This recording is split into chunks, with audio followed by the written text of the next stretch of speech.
So we're here with the creators of Making a Murderer, Laura Ricciardi and Moira DeMoss. It's a pleasure to have you guys with us. So our first question for you is the obvious one. What was your 5-word speech, and how'd you come up with it? So our speech was, the story is not over. And like the title, it has many meanings.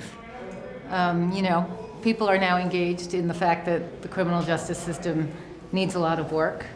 And that is an ongoing story, an ongoing project. And, the world of the film, everything is active. Things are coming to light every day. So, it's real life. It goes on.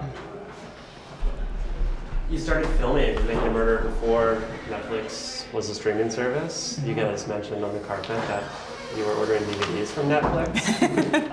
Yeah. So what was kind of the plan for it initially, or your hope for the series when you started filming? So when we started filming, we really thought it would be a feature film. And a few months into production, actually, there was a major development in the case, and we thought, we're actually in this for the long haul. And once we started editing, after about our first year and a half, we realized that the series, it demanded a longer format and should become a series to the extent possible. But it was tough because, there weren't streaming services at the time, 2007. So, it's hard to know if there was really a plan, except we knew we had to do the story right and do what the story demanded, and eventually, the marketplace caught up. Mm-hmm. So you ended up on Netflix and released it there all at once. What was it like to release it on Netflix and have everyone start watching it immediately and start responding?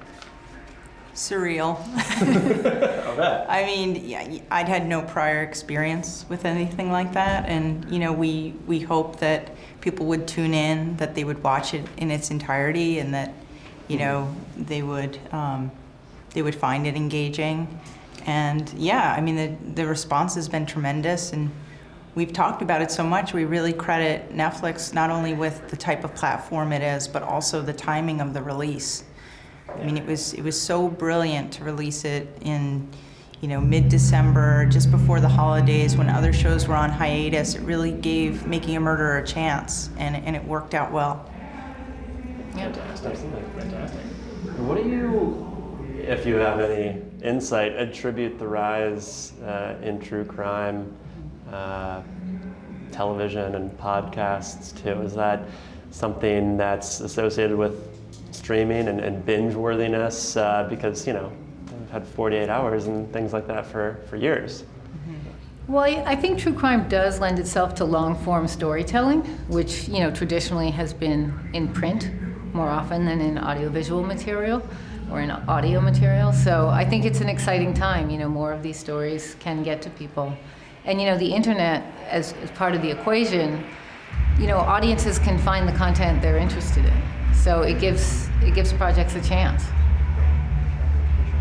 And I was wondering, are there any other shows, or I guess not, don't have to limit it just to shows, but we'll start off with shows, for example, that really inspired you while you were working on this and that you kind of held up as an example or anything like that? I would say mainly other feature-length documentaries, although Paradise Lost became a trilogy. So that definitely was an inspiration to us, as well as Errol Morris's Thin Blue Line. And then there were films outside the genre, like Barbara Koppel's American Dream and Frederick Wiseman's films. The one example of a narrative documentary series that had to do with a criminal justice story was The Staircase that had aired on the Sundance Channel. And we definitely looked at that. It was great to have that model out there to show, audiences will be interested. There has been, one of them before. Right. So it helps. Yeah.